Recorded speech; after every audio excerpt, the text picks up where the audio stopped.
नमस्कार, आप सभी का स्वागत है नए एक वीडियो के अंदर। तो दोस्तों आज हम हिंदी के अंदर गद्यांश और पद्यांश की प्रैक्टिस करेंगे। इस वीडियो के अंदर मैंने एक गद्यांश और एक पद्यांश लिया है। उसके साथ-साथ उससे कैसे क्वेश्चन बनते हैं, कैसे क्वेश्चन को सॉल्व किया जाएगा, वो सब आज की वीडियो के अंदर हम देखेंगे। उससे पहले अगर आप चैनल पर नए हो तो चैनल को सब्सक्राइब जरूर कर लें, क्योंकि मेरे चैनल पर आपको ऐसे ही वीडियो देखने को मिल जाएंगे। उसके साथ साथ वीडियो को लाइक भी कर दें और अपने दोस्तों के साथ शेयर भी कर दें। तो चलिए ज़्यादा देर न करते हुए वीडियो की शुरुआत करते हैं। निम्नलिखित गद्यांश को पढ़कर पूछे गए प्रश्नों को सही और सर्वाधिक उपयुक्त विकल्प का चयन कीजिए। 1 से 9 नंबर के जो क्वेश्चन है वो इस गद्यांश की मदद से हमें सॉल्व करना है। गद्यांश को पढ़ता हूँ। आंतरिक और बाह्य दोनों रूप में स्वच्छता और निर्मलता एक बुनियादी आवश्यकता है। मन के शुद्ध और सात्विक विचार आंतरिक स्वच्छता के आयाम है। बाह्य स्वच्छता के अंतर्गत स्वास्थ्य, शिक्षा, पर्यावरण, अच्छी सामाजिक और आर्थिक स्थिति का समावेश होता है। बाह्य स्वच्छता का मूलाधार आंतरिक स्वच्छता है। मन की स्वस्थता मानव व्यवहार को दर्शाती है। सत्य, शुद्धता, शांति, प्रेम, सम्मान जैसे आत्मा के जन्मजात गुणों का उल्लंघन प्राकृतिक विधि विधान और व्यवस्था का उल्लंघन है। तो दोस्तों ये था गद्यांश। अब उससे हमें क्वेश्चन सॉल्व करना है। तो प्रथम क्वेश्चन देखते हैं। गद्यांश के अनुसार मनुष्य के सार्वजनिक महत्वपूर्ण है। मनुष्य के लिए सबसे अधिक महत्वपूर्ण क्या है? तो यहाँ पर उसका सही आंसर हो जाएगा विचारों और भावों की पवित्रता।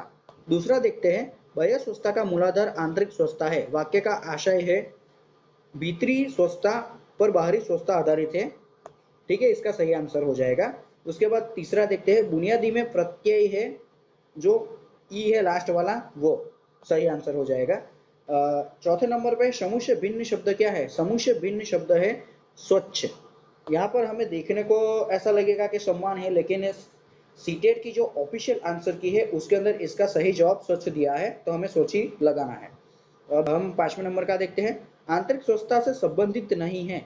आंतरिक स्वच्छता से क्या संबंधित नहीं है? तो 5वें का सही आंसर हो जाएगा शिक्षा। छठा देखते हैं। बुनियादी आवश्यकता है। बुनियादी आवश्यकता क्या है? बाहरी और भीतरी स्वच्छता और निर्मलता बुनियादी आवश्यकता है। फिर हम 7वें नंबर का देखते हैं।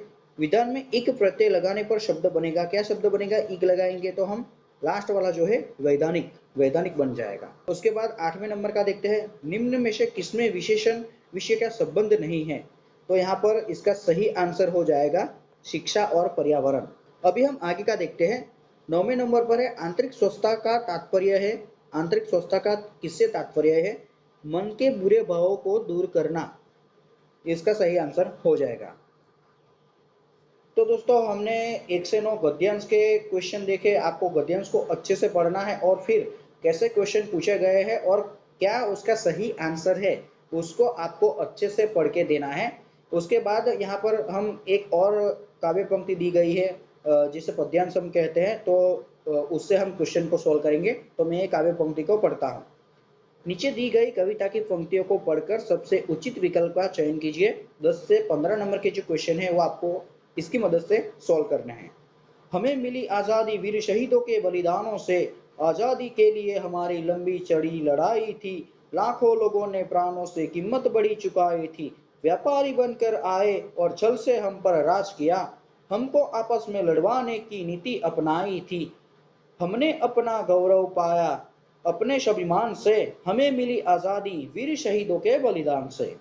तो ये काव्य पंक्ति थी। अब इस काव्य पंक्ति की मदद से हमें आगे आने वाले जो क्वेश्चन है उसको सॉल्व करना है। तो हम देखते हैं 10वें नंबर का क्वेश्चन।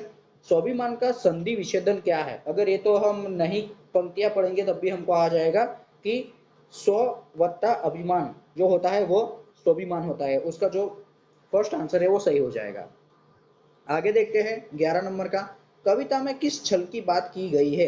तो कविता के अंदर व्यापारी बन हमें गुलाम बनाने की, व्यापारी बन के आए और हमें गुलाम बनाया, ये जो छल है उसकी बात की गई है।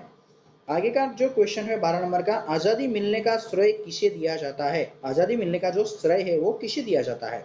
तो यहाँ पर हो जाएगा वीरों के बलिदानों को। आगे का देखते हैं 13वां नंबर का। नीति शब्द में किस प्रत्यय का प्रयोग किया जा सकता है? तो नीति के अंदर हम क्या लगा सकते हैं? तो इक लगा सकते हैं। ठीक है, इसका सही आंसर हो जाएगा। अभी 14 नंबर का देखते हैं। देश को स्वतंत्रता प्राप्त करने में एक लंबा समय लगा था। यह भाव कविता के किस अंश में प्रतिबिंबित होता है?